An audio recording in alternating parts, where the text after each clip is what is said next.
Hi, everyone. Thank you so much for joining. Just so you know, this is being recorded, so you can always reference back to this or share it with anyone that was not able to be here. For those of you who don't know me, my name is Sarah. I run the Southern Vermont Young Professionals group here in the Wyndham region, and this is the first of hopefully a handful of stay-at-home events that our group is going to be doing since we are all social distancing. And so we have today with us Charlie Nardozzi, who is an expert master gardener. Is that? Yeah, you could use that phrase. All right, master gardener. And obviously you are probably on this because you are either growing a garden or you have specific questions or you've never done it before. Me. And yeah, so Charlie is gonna talk for about 20 to 30 minutes. He's obviously, as you can see, has some actual seedlings in front of him, and he's going to do some demonstration as well as he's got a few slides for us, and then we can do a question and answer. So for those of you who weren't on at the very beginning, if you want to change your view to speaker view, you just go to the upper right hand corner. That way Charlie is nice and big on your screen and you can see what he's showing you. So Charlie, take it away. Thank you very much, Sarah, and welcome to everybody. I'm not sure if any of you remember me. I have come down to Brattleboro before, a few years ago I think it was now, and did in-person talks, which is usually what I do, in Putney once and a couple of times in Brattleboro and Marlboro College. And it's always been a lot of fun. I always enjoy the group because there's a lot of enthusiasm. Maybe not a lot of experience every time, but I love working with people who are enthusiastic about gardening. And as you probably know, a lot of people are really getting into vegetable gardening this year because of the coronavirus and the pandemic and the economic kind of shutdown that's happened. It's a kind of a historical thing. Whenever things go south with the economy and recessions and stuff, people want a vegetable garden. And one of the ways to really economize your vegetable garden is to start some of your own seeds. Do it yourself indoors so that you can have more things out there. So what I'm going to try to do in 20, 30 minutes is kind of go through some basic steps, some basic things about seed starting, talk about where we are at in the spring as far as what to be starting now indoors if you want to start some stuff still, what things you could be transplanting or planting from seed directly into the ground so you don't have to do the seedlings indoors. And then go through different ways of doing that seed starting using different pots, potting soil, different techniques for doing fertilizing. I'm going to show some digital images of some slide or some lighting setups that you could use or you can create indoors, which is a great way to really extend the growing season and to get really healthy seedlings to put outside too. And just talk about just general care. But mostly I would love to open it up at the second half of this to your questions, so we can kind of go through a variety of things of what's happening with your seedlings in your garden, so you can get off to a good successful start this spring. So starting out with where we're at, April 23rd. So one of the things that you might have run across when you're thinking about when to put things in the ground is something called the last average frost date. And that is something that has been determined by the Weather Service all across the country. You can look this up, you can Google it, and there's different ways of just typing in your zip code and you find out what the average last frost date and first frost dates are for your region. For the Brattleboro area, if you're down in Brattleboro itself, it's probably around mid-May, May 15th, somewhere in there. As you go up in elevation, if you're living up in the hills a little bit, Dummerston and over in New Hampshire, somewhere like that, it's certainly going to be later, more towards Memorial Day, maybe even early June. It's important to know what that frost date is because that's kind of going to help you determine when to start what seedlings, because that's kind of a determining factor in when you're going to be putting things in the ground. Of course, every year is different. And this year it started out, it looked like it was going to be a very early spring.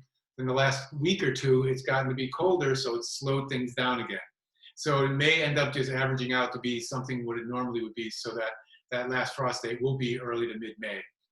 So I'm going to talk about some things that you can start now that you still have time, because when you do the math for how many weeks we have left. We have roughly 4 to 6 weeks left before you're going to be really putting things into the ground in a serious way. Some of you might have already planted peas and lettuce and radishes and stuff like that. And that's great.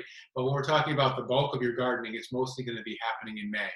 So for example, if you wanted to plant things like, well, I've got some right here, some leeks or onions, or if you wanted to plant things that take a longer time to get going, like peppers or eggplant, you're a little too late, because they're going to need more time indoors before they get to a good transplant size to actually put them in the outdoors. Peppers might be a little marginal. Peppers usually need anywhere from maybe about 6 weeks or so before you put them outside of growth indoors. But all these other things like the leeks and the onions and the eggplant, they're going to need them up to 8 weeks. So that means you would have had to, if you're anticipating putting them out in the garden, say around Memorial Day, just to take a one day, which would be warm enough, usually is warm enough for putting those crops that like warm temperatures out in the garden, you'd have to have started those back in February for you to actually have them ready to put in the garden. But there are a bunch of things you still can plant now if you're thinking that I want to get started, I want to do some of these things. Some of them are things that you can plant either from seed directly or grow them a transplant and then plant them that way. Things like winter squash, for example, or zucchini, or summer squash, or cucumbers, or melons. Anything in that family. They usually take about a month or so indoors. Once they get up to a good size, then you can move them outdoors. They like a lot of heat. They're what we call a warm season crop, like tomatoes and peppers and eggplants are also in that category. So you don't want to rush those out. You want to make sure you're well beyond your last frost date. Again, probably more towards the end of May, even early June. When you'll be putting those into the ground. Putting them out too early runs the risk of them getting a frost or just being too cold. They're just not going to like it. They're just going to sit there kind of hanging out like, what's going on? It's not their time to do that. So you can start those for sure. You can start different flowers. You know, if you want to start nasturtiums, for example, or zinnias, or cosmos, any of those flowers that will take, marigold to be another one, any flowers that would take maybe 4 weeks or so of growing, then you can put them outside. That would work really well. Any of the leafy greens, you know, lettuces and chard and kale, any of the mesclun green mixes, any of those types of things, you can start those indoors now too, because they only take 3 or 4 weeks and then you can put them out. And in fact, if you're growing any of the leafy greens, a nice way to make sure you have them throughout the season is to continually start them indoors throughout the season. So every 2 weeks, put another tray or so of leafy greens together so that you can transplant them out in the garden. And that way, as you're transplanting out every 2 weeks or so, if you do that through the summer, so that would be maybe another 5 or 6 times during the summer, you're going to have a consistent supply of those greens. One of the mistakes a lot of beginning gardeners make is that they go out and they sow like a whole row of lettuce, or they plant a whole bunch of transplants of lettuce, and then they're done. You know, they do that in May. And then, of course, in maybe 40, 50 days, the lettuce is ready to eat. You eat it. You can't eat enough of it because it keeps growing and growing, and it starts bolting, and then you're done with lettuce for the season. To make sure you have a nice, consistent supply, it's good to stagger it a little bit. And lettuce is a good example of something you can do that with. So you can start those indoors. That would work too. Even basil. So basil is another warm season crop, loves the heat. So you don't want to rush it out, but you do want to have a nice sized plant. And the reason for starting a lot of these as plants, as opposed to starting them from seed, because a lot, like I mentioned, the squashes and cucumbers and basil and lettuce can all be sown as seed right into the ground. But when you're sowing things from seed into the ground, what ends up happening is that you have more possibilities for things to go wrong. It could get really wet, it could get really dry, it could get really cold, it could get really cold and then really hot, and things start growing and then it dries out and you forgot to water it and they die. A lot of things can go wrong. If you have a transplant, some little transplants that you're putting out into the garden, there's less likelihood of something going wrong with those. So I usually encourage people, especially if you have a small garden, say you just have a raised bed or two or some containers. If you have a small garden and you're only growing maybe a tomato here and a couple peppers and some squash and whatever it is, some flowers, it's easier to either start the seeds yourselves indoors and transplant plants out, or if it's really small, just go to a garden center and get the transplants. It's probably the easiest thing to do. Let the pros kind of grow them so that they're really healthy, put them out there. But if you're really trying to save money, which is just one of the motivating factors of starting a lot of the seeds, you can just very quickly figure out how much you can save by taking a look at a tomato packet. You know, tomato seed packet, this may cost you $4 maybe, and it'll have 20 or 30 seeds in it. That's 20 or 30 plants. You can go to a garden center and buy maybe a 4-pack, you know, 4 of those tomatoes for about the same price. So for $4, you can either get 4 tomatoes or 20 tomatoes. If you're growing a lot, like you're going to try to be canning and freezing and doing all that, and you have the space for it, starting the seeds indoors makes a lot of sense economically. Also, another advantage is you get to try different varieties that maybe the garden centers don't want to start, or they're just not going to try some unusual things. Maybe it's a hot pepper variety you really love, or it's an old heirloom eggplant that your mother grew, or something like that. You may not find it as a transplant, but you're more likely to find it as seed. So if you have some unusual things, it's nice to start inside. If you want to start a lot of things, it's nice to start them inside. So that would be kind of what you want to think about as far as where you're at right now. If you're trying to grow onions and leeks and peppers and eggplants, I would say go to a garden center and get the transplants to do those. But if you want to do tomatoes and you want to kind of try to get them in quickly, sure, you've got enough time. I keep pushing people back, starting tomatoes later and later, because it's better to have a small, healthy seedling that's going to grow really fast than one that's really tall and leggy because you started it too early. One of the Vermont traditions is starting tomatoes on town meeting day, which is early March. That's not a good idea because if you start them in early March, by the time you get to this time of year, they've already been growing almost 8 weeks, and they're probably pretty huge, and you're probably still another 4 weeks before you're going to put them in the ground. Luckily with tomatoes, you can bury them deeper if they're really leggy, but most other plants you can't do that with. Thinking about what you have and what you want to grow and what you want to put in the ground, always look at it in terms of what can I grow now that will be ready to go in about 4 weeks' time. So once you got your plants kind of all figured out, which ones you're growing and which ones you're not growing, then you got to start growing them, right, inside.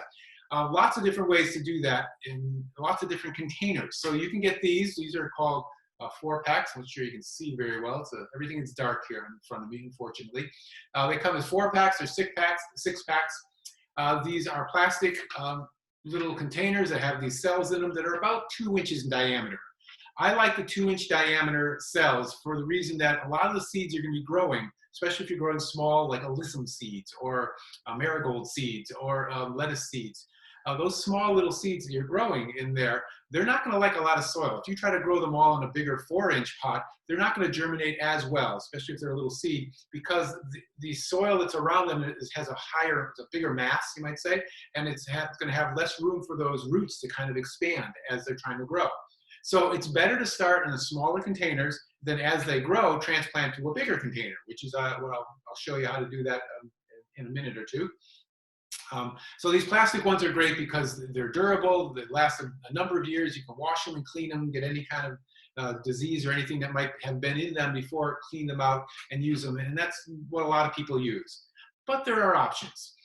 You can use these are called cow pots. They're also made out of peat sometimes, but these are particularly made out of cow manure, compressed dried cow manure made into a pot form.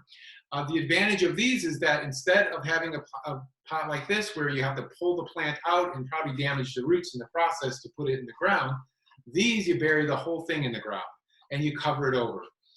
So the idea is that it'll break down, the roots will grow through it, grow into the soil. It's a nice idea. In my experience, it doesn't work so well. Because it's so thick and so hard, almost like a cardboard, it takes a while for them to break down in the soil, and all the time that they're trying to break down, those roots want to grow through it, but they can't. So if you want to use these, it's fine. If you have them, and definitely you can use them and they'll work. I would just suggest when you're ready to put them into the ground, rip the bottoms out. Just take your hands, and if they're wet, they're really easy to kind of tear apart. And that way the roots of those plants can get through into the soil and start growing. Otherwise, you know, they're fine to use, just to kind of keep that in mind. And also, make sure you bury them so the top is not sticking out of the ground, because if you do, they'll wick the moisture away from the pot and the soil and out through the top that's in contact with the air and drying out the seedling. And seedlings are very sensitive to drying out and getting too much water and rain. They're just like little babies, you know, so they're very sensitive to any kind of conditions. So you gotta have to pamper them a little bit. You can use other things though, if you don't want to spend money on buying all kinds of different pots and things.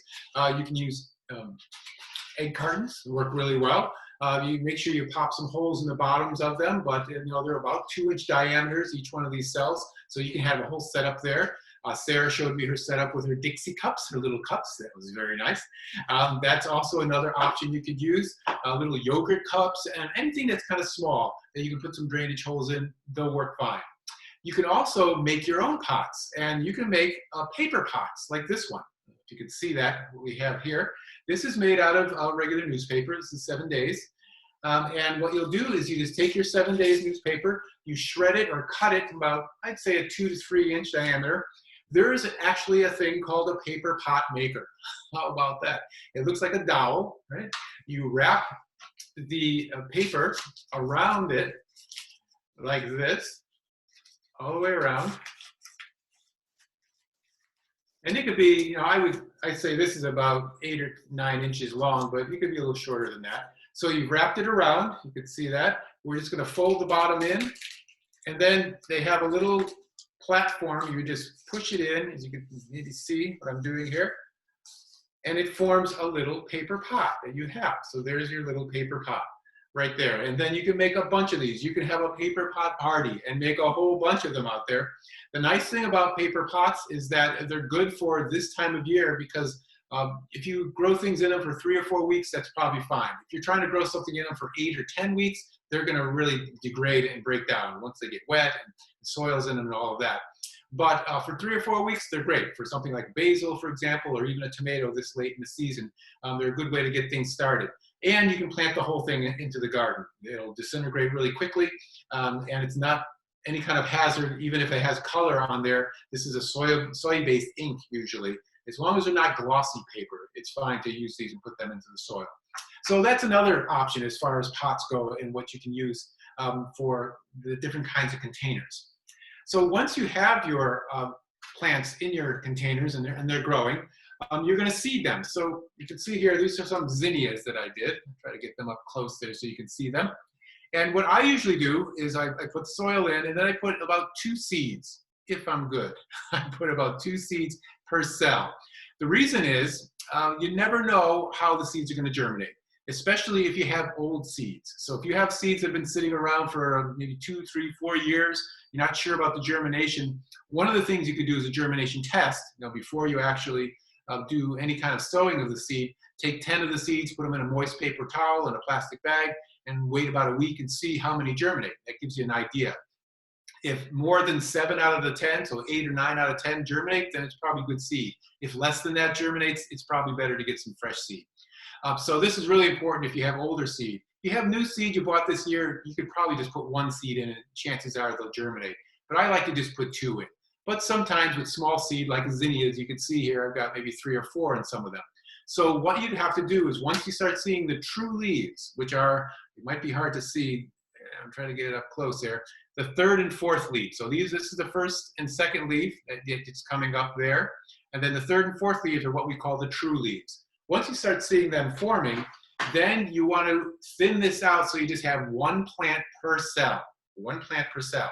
This sometimes is one of the hardest things you will do as a gardener, because you're going to go through and you're just going to do this, snip them right off. Now, if this is something that's edible, zinnias, I don't believe they're edible, but if it's something, some kind of lettuces or whatever, it's edible, you can eat those, it's fine. But the idea is not to pull them out, because by pulling them out, you're going to disrupt the root system of the one you leave behind. But this will leave enough space for this zinnia to start growing and get big enough.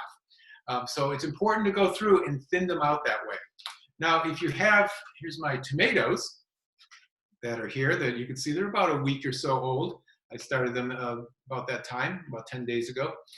So they're just forming their true leaves. And again, we have too many here. But one thing that happened is this cell here, for whatever reason, none of the seeds I put in germinated. So one thing you could do, especially at this stage when they're small, is to actually dig out one of the seedlings you have there very carefully, grab it by the leaves in the top, try to tease it out away from the other one, just like that. You can see that this is a little, there we go, see if I hold it up there. There's our little seedling. Let's put it up against the wall so you see it a little better. And then you just poke a little hole with your finger in the cell that didn't have one, and just pop it in and just snug it back in, and do that with the one you left behind too. At this young stage, what ends up happening is that because they're so young, the roots are so young, you can easily pull them out without breaking too much of the root system, and they're going to recover really fast. If you waited until they got really much bigger, you're going to have a lot more damage, and then of course the seedling just won't grow as fast. But this way, now I've got one in each one of the cells, and then of course I can just trim out the rest of these tomatoes as I need to, so that I have one in each one of the cells. Now, after they've grown a little while, like my peppers here, which I started probably about a month or so ago, you can see those, looking really nice size to them and everything. But when they start getting too big for the pot, for these cells, then you're going to need to transplant them. So some plants you'll have to do this with, like tomatoes, eggplants, peppers, for example. Other plants like lettuces, you're probably only going to have them in the soil for 3 or 4 weeks. You probably can just leave them in this cell and then transplant them directly into the garden because they're not growing and they're not going to get that big. But for something like peppers, you need to actually transplant them into a container that's one size larger. So this is a 4-inch container. These are 2-inch containers that these cells are in. And by doing that, you're giving it more space. The plant will grow a little longer. And of course, the peppers I'm not going to be putting in the ground for another month. So I want to make sure they're in a good spot. If you have plants that are looking kind of yellowish and peaked-ish, just really kind of growing and flopping over, it might be because you forgot to transplant them into a bigger pot. And they're just really struggling for water and nutrients and room to grow. So what I would do with this one is that I would take some potting soil, put some right in here, and we're just going to, again, just kind of scoop out, there we go, this tomato. And you can see it's got a nice root system in it. Let's see if we can show it over here. Maybe it shows a little better. Nice root system on it. It's holding the soil well, so we're just going to pop it into this 4-inch pot, put a little more soil on there just to fill it in, and that's pretty much it. You're all set. So this will be a transplant that you can grow another month or so, and then this will be from this pot. You'll pull it out and of course put it into the ground. So that's a nice thing to keep in mind. As your plants get bigger, you're going to have to transplant them out. Some fun little things while we're still talking about the seedlings. Oh, another way to seed. So let me go back to leeks, even though I did say that you can't really grow leeks and onions this late because they are something you start back in February. But they're an unusual crop in that you don't have to really plant them in cells and thin them out or anything. So I'm not sure if you can see this pretty well, but look at all the different leek plants that I have in this one little 4-inch pot, 3-inch pot actually. I probably have about 10 of them in there. That's okay. So if you go to a garden center and they sell you one of these and you're thinking, oh my God, they're all going to be crowded in there, nothing. There's something with the alliums that you can pull these out even when they get bigger than this. They're getting about the right size to actually transplant. I would transplant these probably another week or 2 into the garden. But when you pull these out and separate them out, they transplant really well. They don't need to have a lot of roots to survive. So you can actually pull them out, take them out individually, separate them, put them into the soil, and you'll see they'll bounce right back within a day or so. So these are kind of unusual in the sense of seed starting indoors, in that you can put like 10 seeds in here and just let them grow up all together. It kind of makes it easier. You don't need to have all these different cells and all these other pots. The other fun thing about onions and leeks, if anyone's growing them at home, is that you can trim them back to about 3 to 4 inches periodically throughout the whole spring. Just give them a haircut. Cut them back to about that height periodically. And what that does is it makes them easier to grow, of course. They're not kind of sprawling all over the place, but it helps kind of concentrate and make you a thicker, stockier plant. So it's another thing you could do with the leeks. Fun little thing to do with tomatoes when you have your little seedlings here. Here's our seedling tomatoes. Now, I wouldn't start really doing this technique until they got a little bigger. But one of the best things for tomatoes is that if they are, let's see if we can see them there, maybe. There we go. If they're short and stocky when you're trying to put them into the garden, that's going to be the best size for them, short and stocky plants. A way to do that, a fun way to do that, something you could do while you're hanging out at home because you can't go anywhere, is to brush them twice a day, 10 times each time. So you just take your tomatoes and you do this. You just brush them. Pat them like you're patting your cat. Do it about 10 times and then come back in the afternoon and do it another 10 times. By moving the tomatoes like that, what happens is as they grow, they start staying short and stocky. The stems stay short and stocky. So you have a nice, short, stocky tomato plant to put in the ground. As opposed to if you just left them and they got really big and leggy, then you have this long plant that really is going to take a while to recover from transplant shock. And even if you bury it and it roots along the stem, it's going to take a while before it really recovers and starts growing. So a fun little activity to do. All right, let's talk about some soil. So I mentioned using soil. What you want to get is probably what they call seed starting mix. And the reason you want to get seed starting mix is because seed starting mix, it has all those ingredients that most potting soils have. It has the perlite and the vermiculite and the peat moss and sometimes compost, but it's milled down, so it's very fine, so it's great for small seeds. If you're just starting plants now for transplanting in a month from now, don't worry about fertilizer or any of that kind of stuff. These seedlings will be able to grow fine for a little while. I will mention a fertilizer here in a minute. But these seedlings will grow fine for a while. You can put them right into the ground. Stay away from potting soils that are really heavy. So if you get a bag of it and you open it up and it just seems heavy and it just has a real density to it, you don't want to use those because these seedlings need air and need air spaces for them to send their roots down, and they're not that strong. So if they have a heavy soil, it's almost like putting them in clay soil. They're just going to stop their roots and they're really not going to grow very well. So look for a seed starting mix when you're starting out. Metal containers, I forgot to mention them, but that's okay. So let me talk about, where are we going to go from here? Pots we talked about, soil we talked about. Oh, let's do some light things. Okay, so you've got your pots, you've got your soil, you got your seedlings, you know, they've germinated. You don't need any special tricks for them to germinate. Then you should really put them under lights.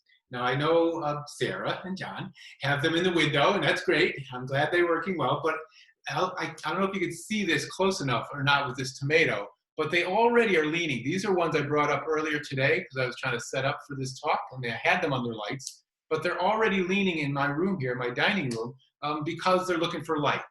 And that leaning happens and it creates a leggy seedling. So it's better, if you're really going to get serious about doing seed starting, to get some kind of light setup. So let me just share my screen and show you some images of different light setups.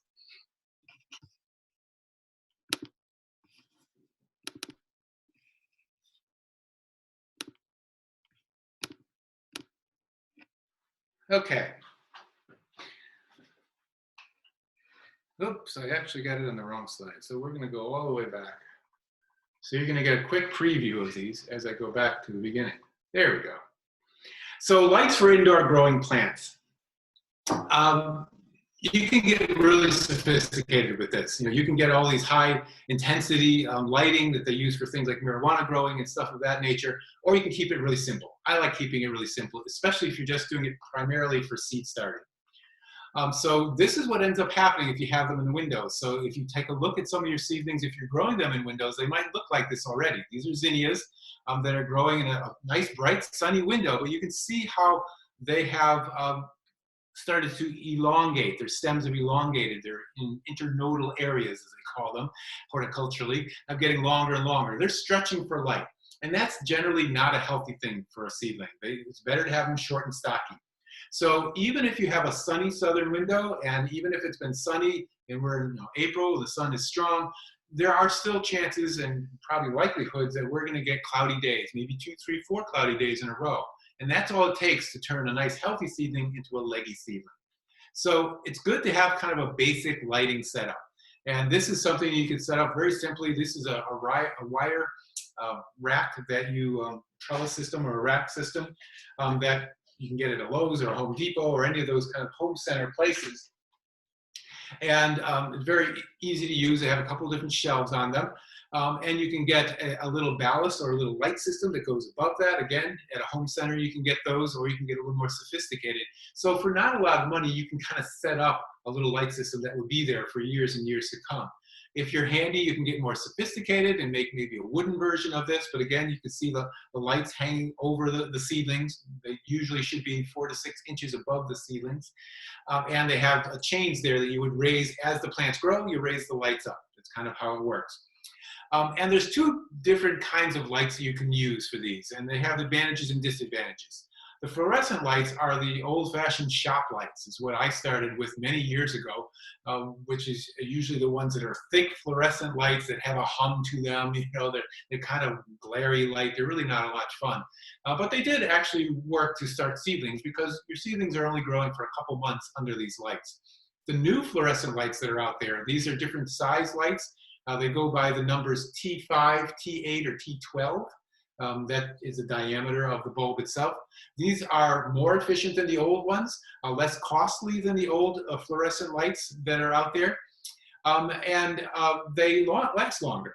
So they're pretty good, having these new fluorescent lights that are out there, these new grow lights. And if you're just starting seeds, because they're less expensive, I'd say it's probably an easy thing to do. I had one of those old setups, and I needed to transition to a newer one, and I got some of these T8 fluorescent lights because the fixtures work. The bulb and the fixtures work in the same lighting setup. So that worked for me. If you're just starting out, though, and you really want to get into it, the LED lights is kind of the latest, greatest thing. And when compared to the fluorescents, they're even better. They're even better than the fluorescents. They're more efficient energy-wise. They don't have the mercury in them, so they're non-toxic if they happen to break.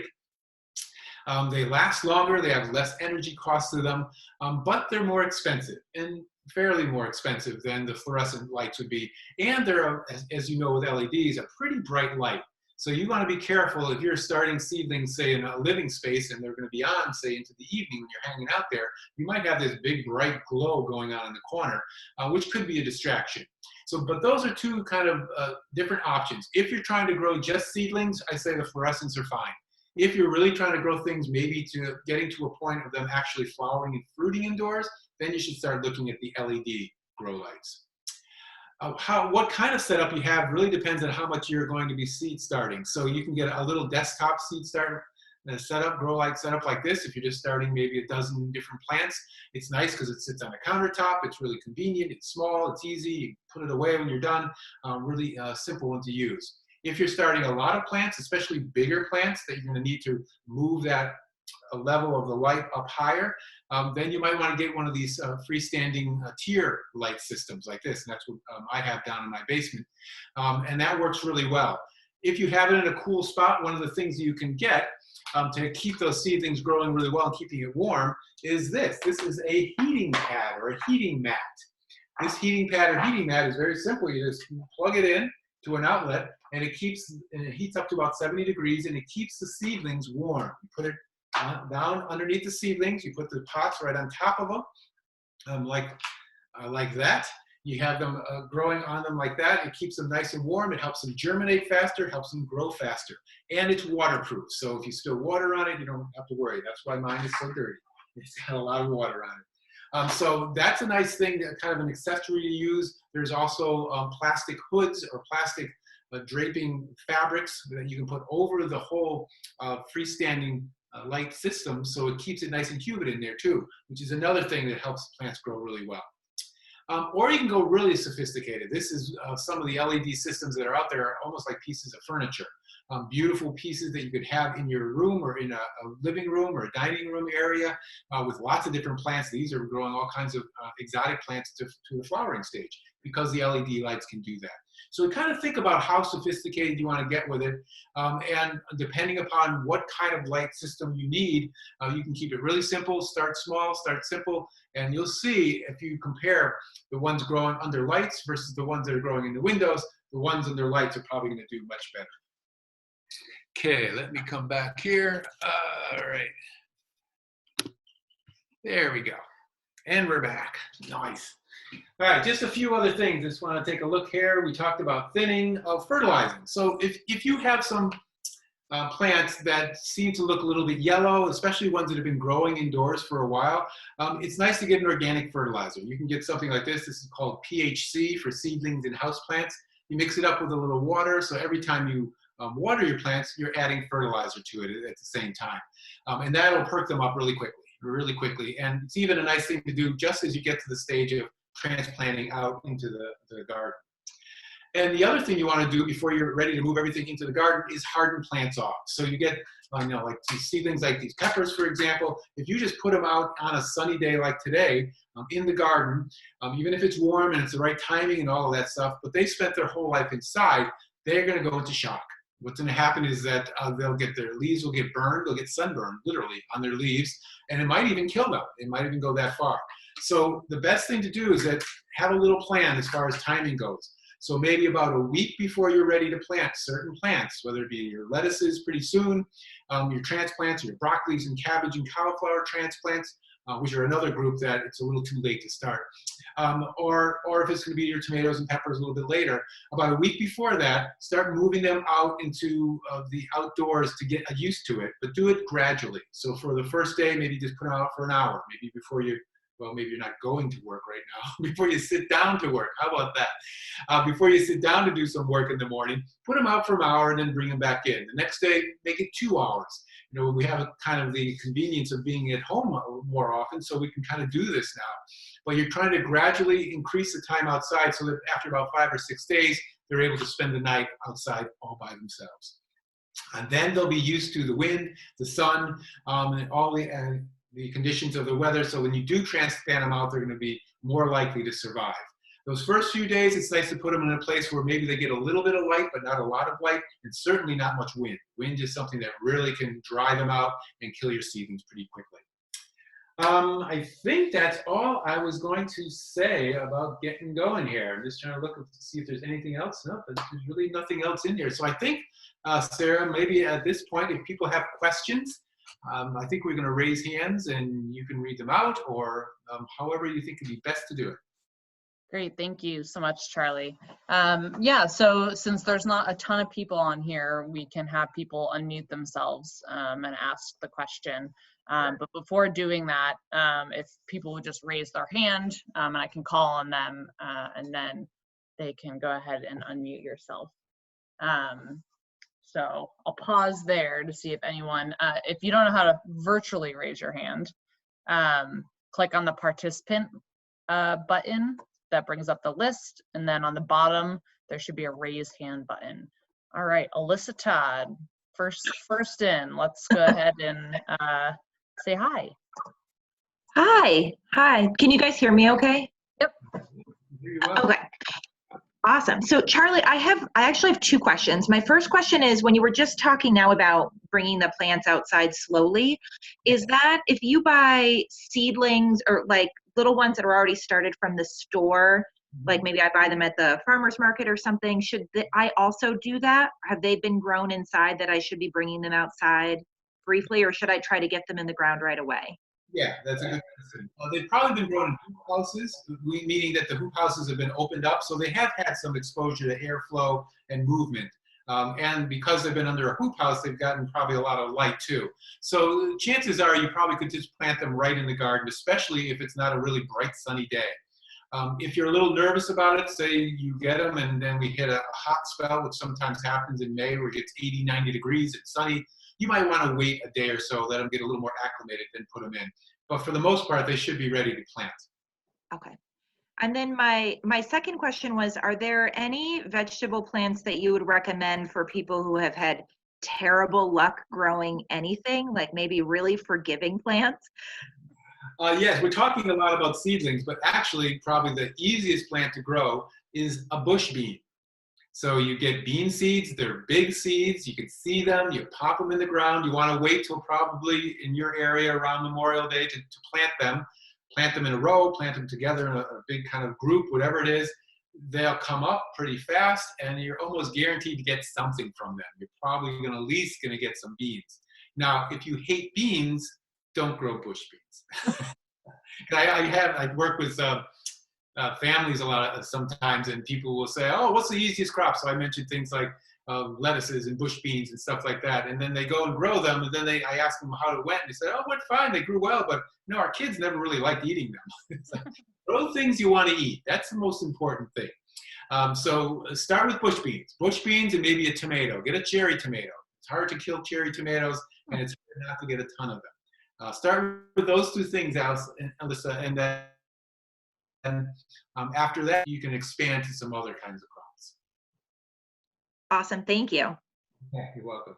Thanks, Alyssa. Anna, go ahead. Hi, I guess my question was about beets. I've had trouble with beets recently. Actually, the past 2 years. So all your wisdom on those little guys. So what happens to them, Anna? They're too small. My starts have bolted, but that's probably because I don't have enough light. And they just kind of fall over, and they're not strong enough to keep standing up and become, I don't know, a viable beet start. I did put them out in the actually in midday the other day for a little while, and they beefed up a little bit, but they're still kind of like hanging out like this. Having a hard time transitioning to be an adult beet. Yeah. Yeah, so you can start beets inside from seed, like you've done, which is a good way to do it. But you can also just sow them directly in the ground too. And what I would do as an experiment, just to kind of see if it makes a difference, is do both this year. So take some things, pop them in, probably around another couple weeks, I'd say, you can start putting them into the ground. But at the same time, put some seeds in too. Okay. And see if it makes a difference. When you sow them in the ground, then of course they're getting all the light that they need, and you have less likelihood of them kind of getting twisted and crooked, and they grow really well. And then of course you have to make sure you thin them pretty well so they have enough space, and thin them when they're young. Don't wait till they get too big to thin them, so they have enough space to expand. But beets in a container, kind of those 2-inch containers that I was talking about, if you can thin them to 1 beet per container, that's going to give them a little more space. Or if you don't want to thin them, you can actually transplant them, like I showed you I did with one of those tomatoes, into another container. But giving them a little more space, that might help. And if the leaves are looking a little yellowish kind of thing, give them a little of that fertilizer that I mentioned too. I did start them by seed last year, but they never got very big. You didn't? Okay. No, only like Pretty small. Yeah. Yeah. Fall, almost, not quite. Okay. Do you have raised beds? You're growing them in raised beds? Okay. And you have pretty good soil in there? Yeah. Yeah. Okay. Well, one possibility is that you have too good a soil, meaning that it has too much nitrogen in it. If you put too much compost down, then for especially a root crop, you'll get a lot of leafy growth to them, but the actual root itself won't expand because it has That could happen, yeah. nutrient imbalance. So I would suggest, if you haven't done it yet, which would be good, to not put much compost in that area, or at least where you're growing the beets this year, and see if that makes a difference. Now you can try to add a little other organic fertilizers that are higher in phosphorus and potassium to try to balance it out, but it's better to kind of let nature run its course. And if you let that nitrogen kind of easily, naturally dissipate, which it does anyway, that'll make it have a better balance for the rest of the nutrients, and hopefully the beet will grow better. They like a little boron too, but I wouldn't get into trying to add boron to the soil because it's easy to create a toxic environment if you put too much. So the compost is okay, but don't put too much down. Okay, maybe drier, sandier soil. Yes, and any of the root crops like a drier, sandier soil. Carrots, beets, radishes, parsnips, any of that. Okay, thank you. Great. Vanessa, I believe you had a question. If you want to go ahead and unmute yourself.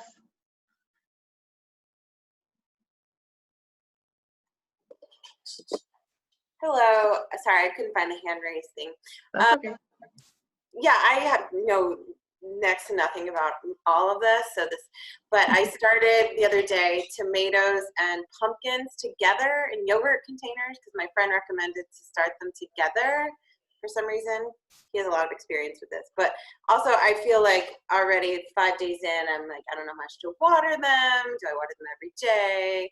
I already feel like they're dead and drowned. So I guess I'm asking about watering indoors, and I suppose it depends on the plant. I'm gonna keep. I don't have a light set up, so I'm just gonna keep them in the window. And then what would be the purpose of like planting a couple of different things together? I don't know. So Vanessa, when you say together, you mean in the same pot? You have a pumpkin and a tomato? Yeah. Well, you do. Well, that's interesting. I've never heard of starting those two together in the same pot. I really wouldn't do that because they grow very differently, and they're both pretty aggressive growers, so they're going to want to be separated pretty soon, actually. Once you get those third and fourth leaves that I was talking about, once they form, you're probably going to want to pull them out of the pot, try to tease them apart, tease the roots apart, and put them in their own separate 4-inch pots, those bigger pots I was showing. So that would be the first thing I would do, is to separate them out, because they're going to need their own pots and their own soil and to grow. If you don't have a light set up, it doesn't mean you can't grow them. It's just that they're not going to be the healthiest seedlings. They're going to be a little leggy. But if you have the sunniest window you possibly have, put them in there. If you have the possibility, say you have a little deck or a patio or a balcony or some area that you can put them outside in a really sunny spot, you can do that as long as you protect them, especially in the night. So you can transition them out like I was talking about, but you can do that earlier than you would normally do to put them in the garden, with the idea that you want to have them just getting more of that natural light that they're not getting in your house. Because even when the light comes through a window, it's reducing the amount of intensity that's there. And that's kind of a nice thing to do. That's why people have these things called cold frames, which are these little boxes basically covered up with plastic or with a window sash. And you can put your plants in there and they'll get the natural light, but they're protected. So that might be one thing you could do to really get them a little beefier, a little stronger growing before you're actually going to put them into the garden. As far as the watering goes, yeah, overwatering is usually one of the biggest problems people have, because we're so excited about these seedlings. We want to keep watering them every day, but they may not need it. So what you want to do is check the soil. Just stick your finger in. If it's dry when you stick your finger in, then it's a good indication that you want to water. If it's wet and it's dark colored soil and it's pretty wet, do not keep watering. Because if you do that, you can encourage a disease called damping off. And damping off is something like, say these tomatoes would get it. It would start at the stem of a tomato and just rot them right at the soil line where the stem is. And then it would spread literally within a day and kill all these tomatoes. It's a fungal disease that can be kept in check really easily just by not overwatering. So water a little bit on the lighter side. If plants are starting to wilt, then it's a good sign it's time to water. And stay away from watering them too much. Does that help you? Go on. No, I'm here. Sorry, I muted it because there was dog food being eaten loudly. Yes, that helps. Thank you very much. You're welcome. Thanks, Vanessa. Emily, I saw you put something in the chat. If you want to go ahead and unmute yourself. Hi there. I'm very new to gardening, and I'm thinking of planting some seedlings this weekend, and I'm thinking it might be maybe too soon. I'm in Western Mass, so about 15 minutes south of Brattleboro. So I'm like wondering, besides leafy greens, what's good to plant this time of year? Yeah, so if you're just starting, you can plant peas. We could have been planting peas probably the last couple of weeks, but it's still not too late to plant them. Peas are one of those plants that you need to plant early because they don't like the heat. So you want to get them up and growing and flowering and making their peas before it really gets hot in the summer. And you can go to a garden center and get some of the seeds. They're pretty easy to find. You just want to make sure when you're looking at the packet there are different varieties that grow different heights. So there are dwarf ones that stay only a couple feet tall. There are tall ones like a super sugar snap that'll get 6 feet tall. Obviously, if it's something that's going to grow like a vine 6 feet tall, you're going to need to have some kind of trellis or something for it to grow on. So if you're just starting out, look for ones that are dwarf, that are short. Those you don't have to worry so much about trellising them. You can maybe just put some sticks in around them, so something for them to grab onto so they stay vertical. The way to plant them would be to take the seeds, and the night before you're ready to plant, put them in a bowl with warm water. Let them soak. What will happen is that they'll soak, they'll expand, and they'll actually start their germination process. And the next day, go out, plant the seeds. They'll germinate much faster, and they'll be out of the ground really quickly. One of the dangers of planting this early is that if we get a cold snap like we've had, and the soil is wet, it can kill the little seedlings just as they're starting to grow. So the important thing is to get them up and growing as fast as possible, and that's one way to do it with peas. So you can grow peas now. You can grow, you mentioned lettuces, any of the leafy greens, lettuce, Swiss chard, spinach, kale, like that is fine. The mesquite mixes that are out there, baby green mixes. Radishes are nice to grow now. You just plant those from seed, sprinkle them in the bed, maybe with the lettuce, and just sprinkle around, cover them with a little bit of soil. They'll grow really fast. You'll see within 3 or 4 days or so, they'll be germinating. And those are something that you're going to have to thin out. So when they start growing, and maybe you accidentally put a bunch of seeds close together, you want to thin them to about 2 to 3 inches apart. So once they're up and growing, go in and just pinch them off and take those little tops and you can throw them in salads. It makes it kind of radishy kind of thing. So those are three things that are really easy to start right now. If you can go to a garden center and get stuff like broccoli, cabbage, cauliflower, Brussels sprouts, those, especially if you're in Western Mass, you probably can be putting in this weekend or definitely by next week or so into the ground. So you can be planting those as well. But those who will buy is a little steep.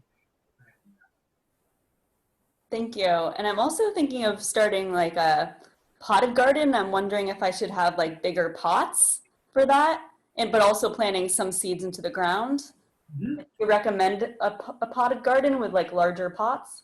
Yes, yeah, certainly if you don't have a lot of room in ground to grow something big, like a tomato plant, for example, or an eggplant, something that's going to get large, or even something vining like a cucumber.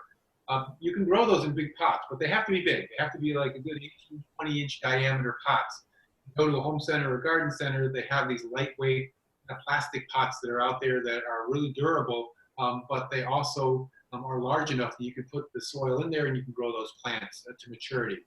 If the pot is too small for those big plants, then you're going to end up watering a lot and fertilizing a lot, and it's just going to be a struggle all summer. So go on the larger size with those pots. You can even get things like half whiskey barrels or half wine barrels and put a number of plants together because those are really big. So yeah, that would be a great idea for any of those plants that get large. Things like a broccoli plant, tomato, pepper, eggplant, cucumber that vines. You can even try a small summer squash or zucchini in one of those. The pot's big enough, they probably will produce enough zucchini and stuff in that pot. So that would work well. If you're just growing leafy greens and stuff that we were talking about before, leafy greens and radishes, you can use smaller pots for those. So you can have a combination of big pots and small pots for the different size plants. Okay, thank you.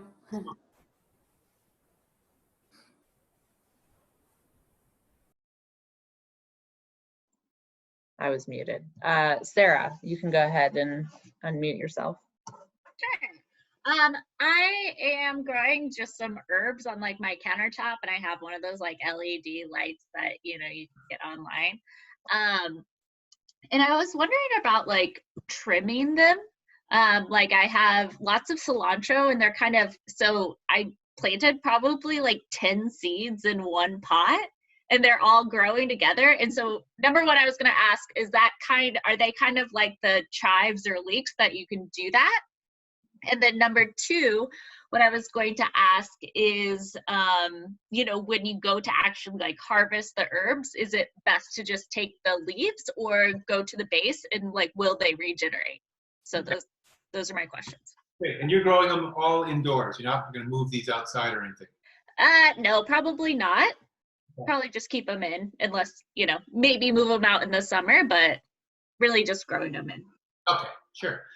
So yeah, for cilantro, if you're just growing them inside like that, I would say don't worry about if you have 10 little plants in there, because cilantro, as you probably know, they bolt really fast. They go to flower really fast. And regardless of whether you have one in there or 10, I think indoors it's probably not going to make too much of a difference. I think the way to grow them indoors is to grow them so that they get up, and when they seem to be their bushiest and leafiest, then just cut them and harvest them. And if you do cut them and harvest the whole plant, it's not going to come back. But if you just take individual leaves, it will continue to grow for a little while, but then it's going to bolt. It's just what cilantro wants to do, wants to bolt, regardless of how you grow it. So the way to grow cilantro indoors or even in the garden is to grow it in succession. So every few weeks, you start another pot with a few seeds in it, so that you always have it throughout the summer and fall, or even throughout the year if you're growing under LED lights, so you can actually harvest it. So it's just a matter of kind of getting into the habit or the rhythm of doing it that way.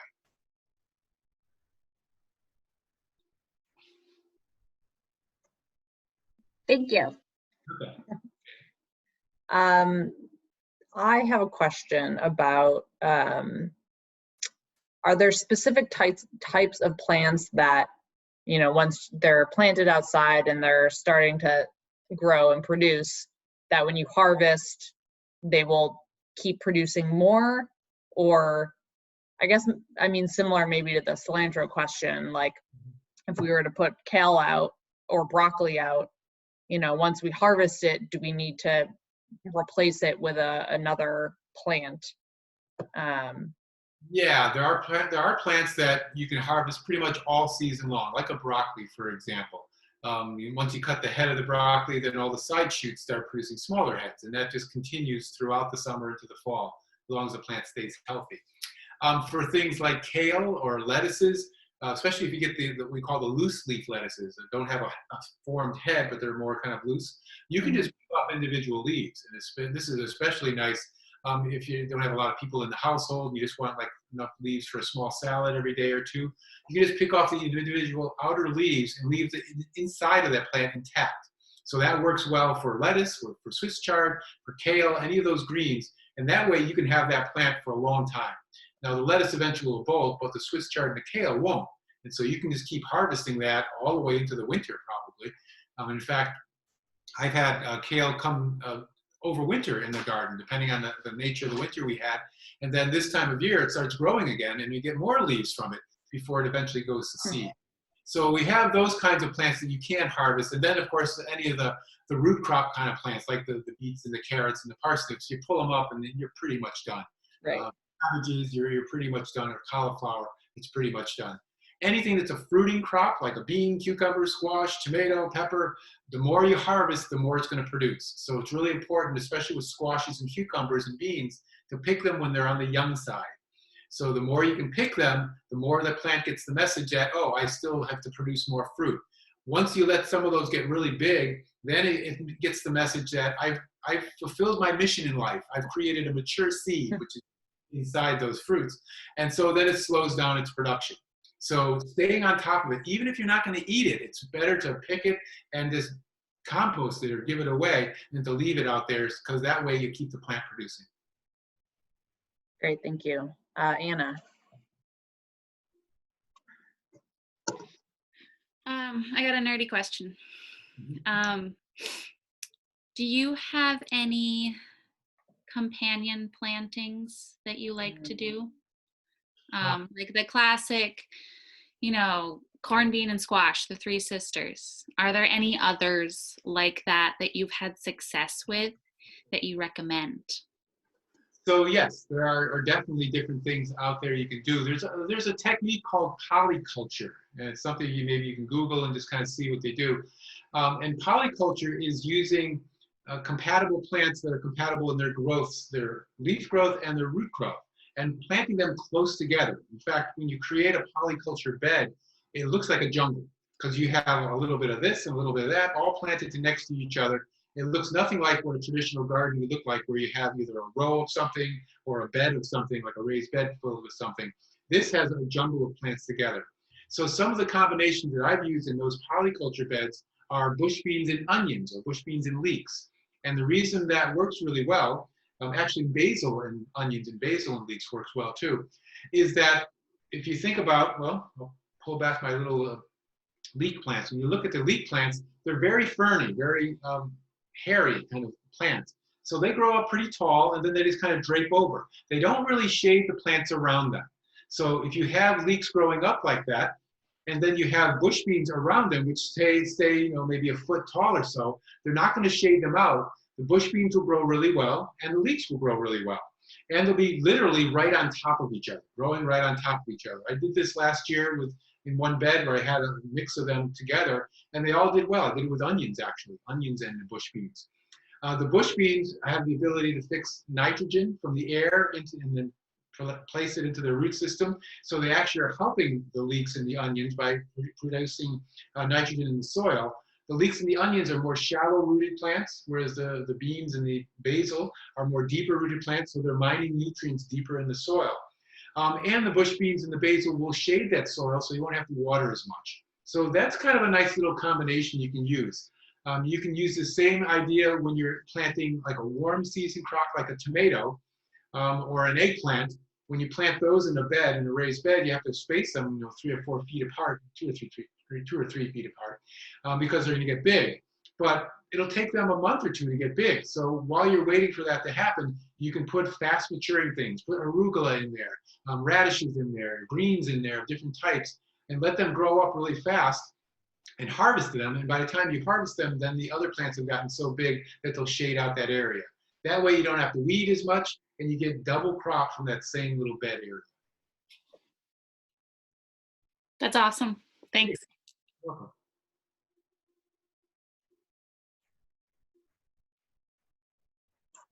Keep forgetting I'm muted. Witchy, go ahead. Hi. First of all, wow, you're a wealth of knowledge. I appreciate you being here doing this. I've learned so much already.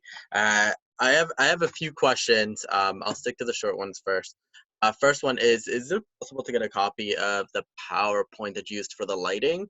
I definitely would want to look at it to think about some designs that I would want to do, especially as I think about growing on a larger scale. Sure, I can share that with Sarah, and she can send it out to the group. Is that all right, Great. Sarah? Okay. Thank you. First is I definitely got some leggy plants happening. Tomatoes, peppers, yeah, mainly are a little bit leggy. Do you feel like, for example, Saturday is going to be sunny and 60 degrees, and if I put it out for like a few hours, do you think that'll help with the leggy problem? Not really. Once things No. they're leggy. It's something that happens when they're young usually. Okay. And the grow lights is kind of important for a lot of these seedlings because it literally can take place within a couple of days or so of growing when they're young. They're not getting, they start stretching, and once they've stretched, they can't unstretch. It would help them to be out on a nice sunny day, 60 degrees for sure. That would be nice, but as far as getting rid of the legginess, it's not going to help them. Now, it doesn't mean that, I talked about tomatoes a lot as far as bearing deeper, but even broccoli, for example, or cabbages or some of the other plants as transplants that are leggy, it doesn't mean you can't plant them and grow them. They're just not going to look the best. They're going to kind of have a twisted stem going up. Eventually, they'll start growing and they'll probably produce, but they won't be as good looking as productive as ones that were short and stocky when you started. Okay, that's good to know. Thank you. You mentioned going around and touching the tomatoes, which I like because I like touching my plants, which some plants don't like, and I've learned. But I was wondering what plants do like being untouched other than tomatoes? Well, tomatoes are the ones that I know of because it's been scientific studies that talk about brushing tomatoes either with your hand or having a little fan blowing air across them. I think that's the one that's probably most commonly thought of that's like that. Like you're saying, you can get some delicate plants that are not going to really appreciate being brushed. So I would stick with any plant like in the brassica or the broccoli family. Okay. Well, you could try that. It may not work as well as the tomatoes, but if you have to go ahead. Are you cut out on that last part? Can you say that last part again? If it makes you happy, then go ahead and brush your. Be careful about the tender ones. All right, noted. Okay, I think. Two more questions, if that's okay. Sure. One is, I've put out spinach and lettuce. I direct seeded them. If say, it's sort of frosting. Say they start coming out when it stops frosting, and then all of a sudden it frosts again.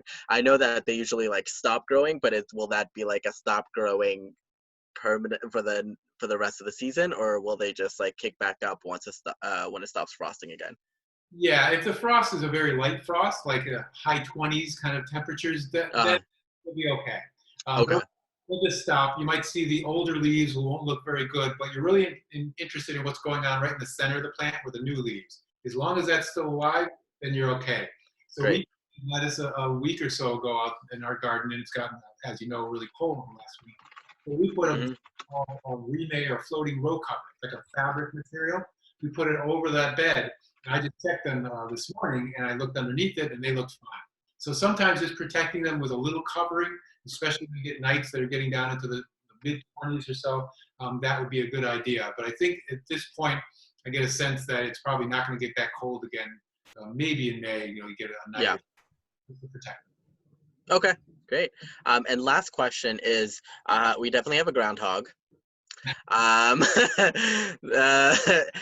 I don't want to kill it. I don't want that to happen. So I was wondering, if I grow so we have 32 feet by 64 feet. That's the size of our plot. So it's like a quarter of it is greens, which I know they like. So if we grow another quarter of it that is also greens, is that enough for both the groundhog and us, do you think? Very kind of you to grow food for them, but it's going to backfire because they're just going to procreate. Then they're going to say, oh, I think I'll just have some babies while I'm here too. Yeah, okay.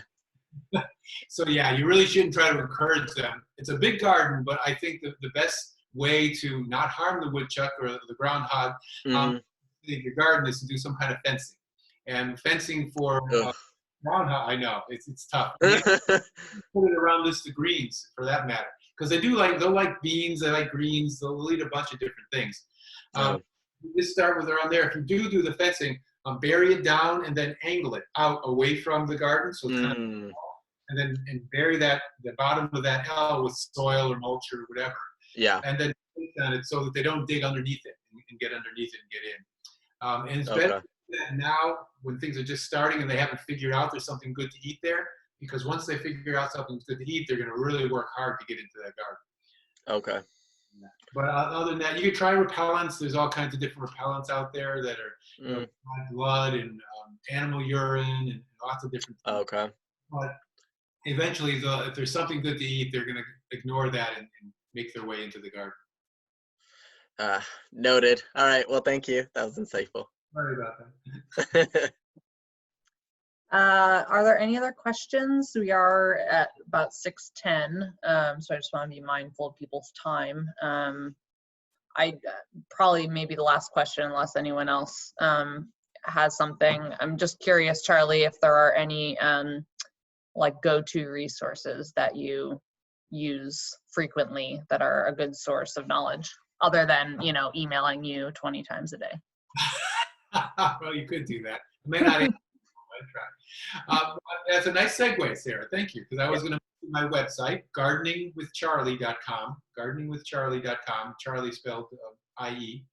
And I've got a whole bunch of information there. I've got articles, podcasts, videos, lots of information. And what I just recently did is I created a webinar on vegetable gardening, calling it the Vegetable Victory Garden, because a lot of people are getting into vegetable gardening for the first time. And of course, the Victory Garden, it harkens back to the Second World War when 40% of our produce in backyard gardens to support the war effort. So that is a free webinar that you can go to my website. You look for the tab webinars, just click that on. You can see the link there. It takes you to my YouTube channel. And that's an hour-long webinar just on the basics of doing vegetable gardening. It's a good way to kind of get started. And I've also written a number of books. Probably the best one for people just starting with vegetable gardening is Vegetable Gardening for Dummies. It's been out there for 15 years, but the information is pretty evergreen. And that's something you can find probably pretty inexpensively now because there's a lot of used ones around. So yes, I think those would be great resources to get you going. Awesome. Thank you so much. If there are no other questions, I think we can part ways and eat dinner with lots of vegetables, of course. Vegetables. Great. Well, thank you so much, Charlie. I really appreciate it. And thank you all for coming or attending, I guess. And yeah, good luck, everyone. Thank you. Thanks, Charlie. Take care. Bye-bye. Yes, Bye, thank you for everyone. this. Bye-bye.